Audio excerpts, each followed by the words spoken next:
আসসালামু আলাইকুম, সবাই কেমন আছেন? আশা করি সবাই ভালো আছেন। এই যে দেখতেছেন পিরিচ আর কাপ, এগুলো চাহাত ক্রীড়া প্রতিযোগিতা 2025-এ প্রাইজ পেয়েছে। মানে ও প্রতি বছরই কিছু না কিছু গিফট পায়। মানে খেলাধুলায় যেখানেই অংশগ্রহণ করে, তো আলহামদুলিল্লাহ ও কিছু না কিছু প্রাইজ নিয়ে আসবে। ছোটোবেলা থেকেই, সে প্লে থেকেই। তো প্রতি বছর আমার বাসায় কাপ, মগ, প্লেট, পিরিচ এরকম আসেই। তো এটা আমার কাছে খুবই ভালো লাগে, কারণ ও চেষ্টা করে সব কিছুতে, আর আমি সবসময় চেষ্টা করি ওকে সব কিছুতেই অ্যাটেন্ড করানোর জন্য। তো এখন আমরা সন্ধ্যার নাস্তা করার জন্য ভেজে নিলাম চিকেন সমোসা আর হচ্ছে চিকেন রোল, আর এইদিকে চা বানিয়ে নিলাম। তো সবাই একসাথে বসে আজকে নাস্তা করব, কারণ আজকে আমার বাসায় গেস্ট আছে। তো গেস্টের জন্য আমি একটু তাড়াতাড়ি করে চাটা বানিয়ে নিলাম।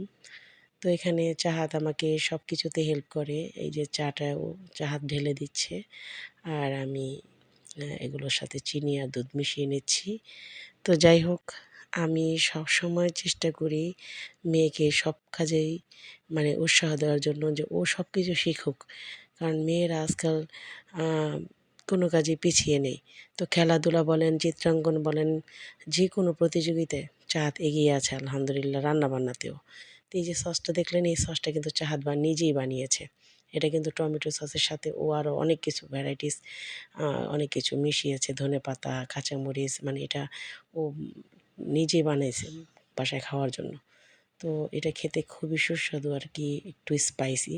আপনারা যখন বাজার থেকে সস নিয়ে আসেন দেখবেন ওটা সেটা মিষ্টি, মিষ্টি লাগে।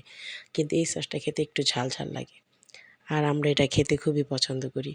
তো পরিবারের সবাই একসাথে বসে যখন একসাথে নাস্তা করি আমরা, তখন অনেক ভালো লাগে। তো আজকে আমার বাসায় গেস্ট ছিল আমার ফুপি, মানে চাহাতের নানু। তো আমার ফুপি অনেক বছর পর আমার বাসায় আসলো, কারণ আমরা কালকে যাব বেড়াতে, কুমিল্লা যাব। তো কুমিল্লা যাওয়ার জন্যই আমরা সবাই একসাথে হয়েছি। আর সবাই আমরা কালকে ভোরবেলা রওনা দিয়ে দিব। তো এগুলোর প্ল্যানিংয়ে চলছে আজকে, মানে কালকে কখন কীভাবে যাব, বা কে কখন বের হব।